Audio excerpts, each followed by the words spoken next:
वो ना तो डरता है और ना ही किसी के आगे झुकता है। उसकी गिनती दुनिया के सबसे शक्तिशाली इंसानों में होती है। वो जो सोचता है सिर्फ वही करता है, उसे कोई रोक नहीं सकता।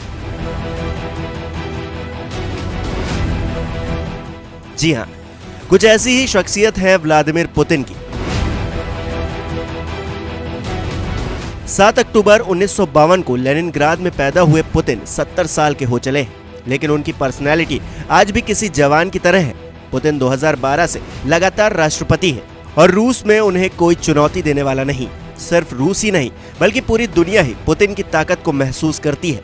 ताजा मिसाल यूक्रेन के साथ युद्ध है, जिसे लेकर पश्चिमी देशों ने हंगामा तो खूब किया, लेकिन पुतिन को जो करना था उन्होंने वही किया। पुतिन की जिंदगी हमेशा से ही काफी रोमांचक रही है। व्लादिमीर पुतिन के पिता का नाम व्लादिमीर स्पिरोदोनोविच पुतिन, जबकि मां का नाम मारिया इनानोवना शिलोमो था।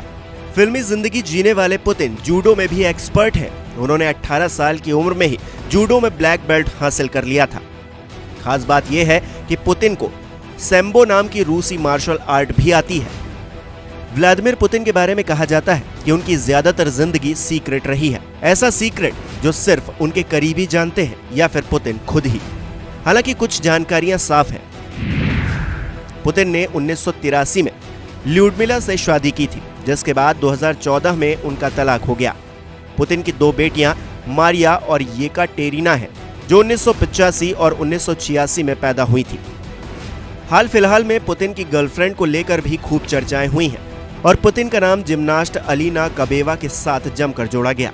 12 मई 1983 को जन्मी अलीना रूसी राजनेता, रिटायर्ड मीडिया मैनेजर और फेमस जिम्नास्ट है। रिदमिक जिम्नास्ट के इतिहास में अलीना कबेवा ने रूस के लिए सबसे ज्यादा पदक जीते हैं। खेल से रिटायर होने के बाद वो राजनीति में शामिल हो गई और पुतिन की यूनाइटेड रशिया पार्टी से सांसद बन गई। 2007 से 2014 तक अलीना कबेवा रूसी संसद के निचले सदन की डिप्टी स्टेट ड्यूमा रह चुकी हैं। इसके अलावा वो सितंबर 2014 में रूस की नेशनल मीडिया ग्रुप के बोर्ड ऑफ डायरेक्टर्स के चेयरवुमन पद पर नियुक्त की गई थी। मीडिया रिपोर्ट्स में दावा किया जाता है कि अलीना ने एक मैगजीन के लिए सेमी न्यूड तस्वीरें भी खिंचवाई हैं। अलीना ने सिंगर बनने की भी काफी कोशिश की, लेकिन सफल नहीं हो पाई। हालांकि अलीना और पुतिन के बीच का रिश्ता काफी सीक्रेट है। इस बारे में सिर्फ बातें ही होती हैं। वैसे तो पुतिन अपनी निजी जिंदगी पर बात नहीं करते हैं, लेकिन 2021 में एक डॉक्यूमेंट्री में उन्होंने अपनी जिंदगी से जुड़ा एक राज बताते हुए कहा था कि उन्होंने सोवियत संघ के विघटन के बाद ज्यादा पैसे कमाने के लिए एक कार ड्राइवर की नौकरी भी की थी। पुतिन का परिवार सुर्खियों से हमेशा से ही दूर रहा है, लेकिन ये जानकारी निकलकर सामने आई है कि पुतिन जब 16 साल के थे तब वो लेनिनग्राद में केजीबी के एजेंट की नौकरी मांगने के लिए पहुंच गए थे, जहां उनकी मुलाकात एक अधिकारी से हुई, जिसने उन्हें पहले डिग्री हासिल करने की सलाह दी। पुतिन ने जब पूछा कि कौन सी डिग्री, तो उन्हें जवाब मिला कानून की, जिसके बाद पुतिन ने Saint Petersburg Leningrad state university से लॉ की डिग्री हासिल की। 1991 में राजनीति में एंट्री लेने से पहले पुतिन ने 16 साल तक यानी कि 1975 से लेकर 1991 तक रूस की खुफिया एजेंसी केजीबी के एजेंट के तौर पर काम किया। जर्मन लैंग्वेज सीखने के बाद पुतिन को 1985 में ईस्ट जर्मनी के ड्रेसडेन में तैनात कर दिया गया, जो उस वक्त सोवियत संघ का हिस्सा हुआ करता था। 6 साल तक पुतिन ने यहाँ रहकर केजीबी के लिए जासूस के तौर पर काम किया। दुनिया में सोवियत संघ के कम होते प्रभाव को पुतिन ने यहीं पर काफी करीब से देखा। लेकिन जब सोवियत संघ अपने आखिरी वक्त में था तब उन्हें मॉस्को बुला लिया गया, जिसके बाद धीरे धीरे करके पुतिन का सियासी सफर शुरू हो गया।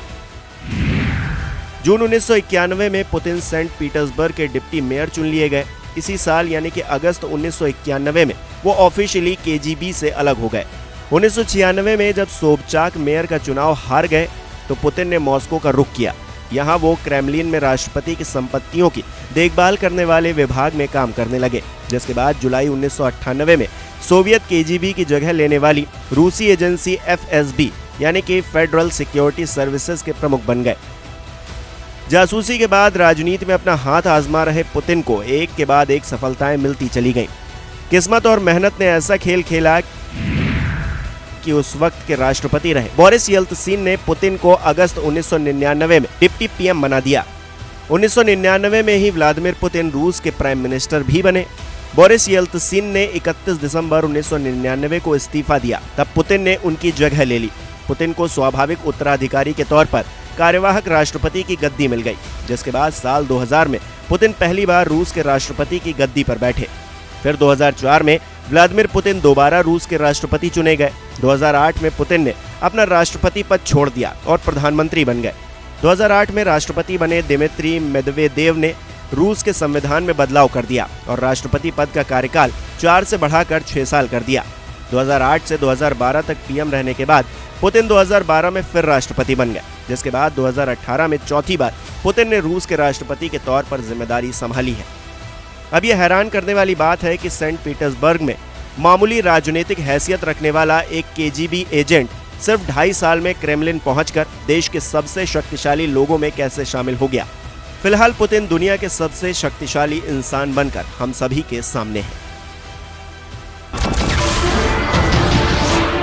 नमस्कार, मैं हूं मानक गुप्ता।